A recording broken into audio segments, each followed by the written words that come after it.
Ya Bapak Ibu, perhatikan, ini yang akan terjadi atas dunia, ya, yang akan terjadi atas dunia. Jadi apa namanya, ke depan itu akan seperti apa? Ya, kita akan melihatnya.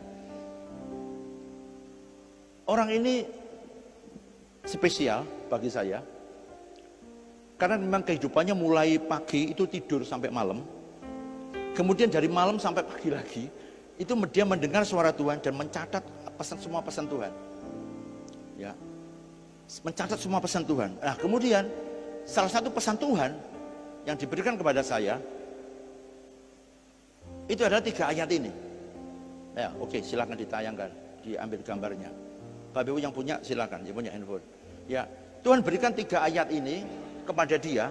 Jadi malam dia nggak tidur, dia mendengarkan suara Tuhan, dia mencatat itu semua. Ya, kemudian diberikan kepada saya, Pak, Bapak kan ada karunia untuk melukis. Ya, dan ini saya berikan. Ya, karena Tuhan memang suruhkan untuk Bapak menggambar ayat ini di atas sebuah peta dunia. Tolong ditayangkan peta dunia. Bapak Ibu perhatikan, Matius 8 ayat 20, Mazmur 74 ayat 14, Yesaya 27 ayat 1 diminta untuk dilukis dilukis di sini. Ya, digambar. Ya, di peta dunia ini. Tapi kita akan lihat dulu ya ayat-ayatnya apa saja, kita akan lihat Matius 8 ayat 20 seperti apa. Kita akan perhatikan, baca ya. Ya. Kita mau baca bersama-sama mau? Oke ya. 3 2 1. Yesus berkata kepadanya, serigala mempunyai liang dan burung mempunyai sarang, tetapi anak manusia tidak mempunyai tempat untuk meletakkan kepalanya.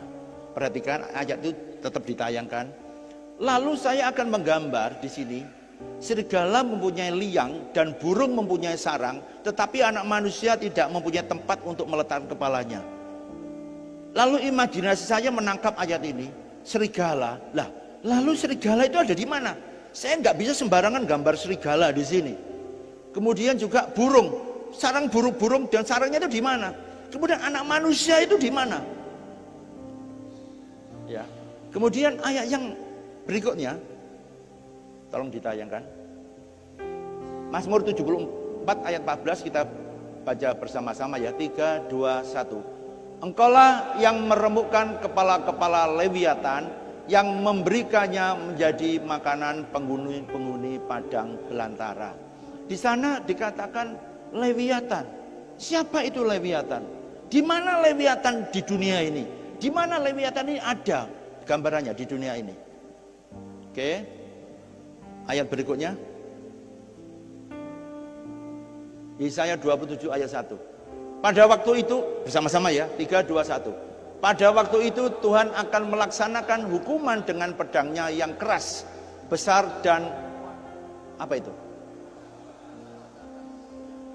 Kuat ya, besar dan kuat atas Lewiatan. Lanjut, ular yang meluncur atas Lewiatan, ular yang melingkar, dan ia akan membunuh ular naga yang di laut.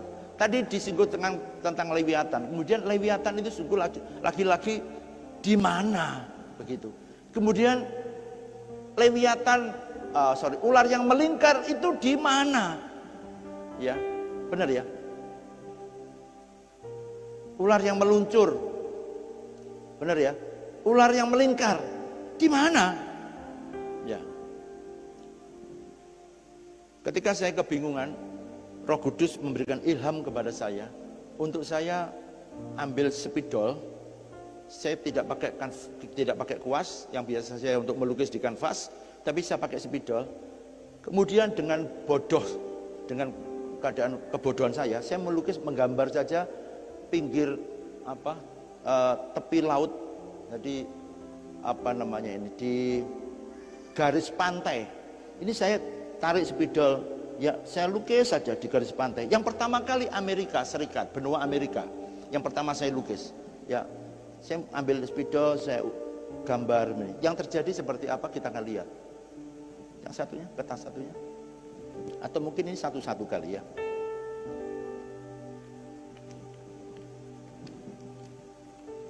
Bapak Ibu, yang terjadi itu seperti ini.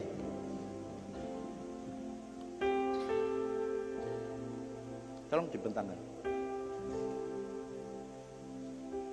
Pada waktu saya garis tarik, garis pantai, saya menjumpai ternyata Lewiatan itu seperti itu. Ada di sana. Lewiatan itu tahu naga terbang. Ya, naga terbang. Apa yang saya tangkap kemudian pada waktu kemudian saya penasaran ketika saya kemudian menaruh garis melukis sesuai dengan garis pantai menemukan ini, berarti serigala itu ada berarti di sini. Kemudian saya ambil spidol lagi, saya mulai gambar. Saya ingat serigala itu hanya ada di mana? Afrika. Di Asia nggak ada serigala. Langsung mata saya tertuju di Afrika. Saya lukis di Afrika, ketemu serigala. Memang serigala itu ada di Afrika. Burung sekarang. Cerita tentang burung ini, burung itu paling marak di simbol-simbol filosofi China. Langsung saya langsung taruh saja mulai di India, di Cina, ya sampai Asia Tenggara, ketemu burungnya. Ular melingkar, saya menemukannya di peta ini. Tuhan luar biasa ya. Luar biasa enggak Tuhan kita? Yang Tuhan ingin sampaikan apa?